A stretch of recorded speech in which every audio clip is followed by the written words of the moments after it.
Hi, I'm Jen Taylor, and this is Lisa Dion, and this is the Business of Therapy.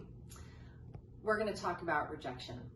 So here's your challenge. I want you to think about a time when you felt rejected in some way, or you really wanted something to happen and it didn't happen as it relates to your business.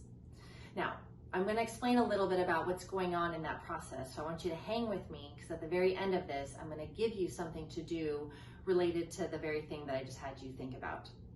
So the reality is that we all get rejected. We all get rejected. We also all do things, or we have fantasies about something that we want to have happen, and then it just doesn't come to fruition.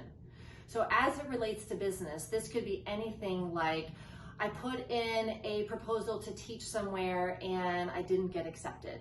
Or I really wanted to spend time with this particular group of people and I wasn't invited to spend time with this particular group of people. Or I wanted to write a book and I didn't get the contract that I wanted to get. Whatever it may be. Or I wanted my practice to be in a certain building and I couldn't get it in that building. The lease wasn't available to me. But we all have these times when we feel rejected, or we feel like we didn't get what we thought that we wanted. But here's the deal. When that happens, because it lands as painful for us, we end up spending time focusing on the loss. And we spend time focusing on the experience of the pain. But then what we miss is the recognition that as that door closed, metaphorically, simultaneously something else opened.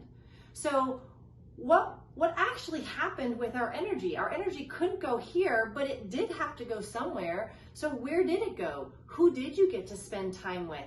What did you end up doing with your time, because now all of a sudden you're not writing that book? And we forget to actually look at what actually did come in when we got rejected. What came in, and here's the catch, that was actually more congruent for us. So here's your challenge, because this is a critical piece of managing our psychology when we are building something or we are in creation mode. When one door closes, when we are rejected, rather than staying focused on that, I want you to then look and ask yourself, well, what happened instead? Or what did I get to put my time into instead? Or who did I get to spend time with instead? And how is what actually came in more aligned with who I am, more aligned with my vision? How is it giving me an opportunity that this one did not give me?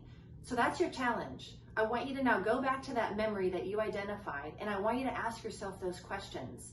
When you got rejected, when that thing didn't happen, what did happen? Where did your energy go? How did it help you? How did it serve you? Why was that connection important to you? How did you end up using that? How did that become fuel? Etc., etc., etc. If we can train our mind to recognize that when the door closes, to immediately look for where the door opened, we're actually being guided. That's a beautiful word. We're being guided on the path that we actually need to be on versus the one that we think we should have been on.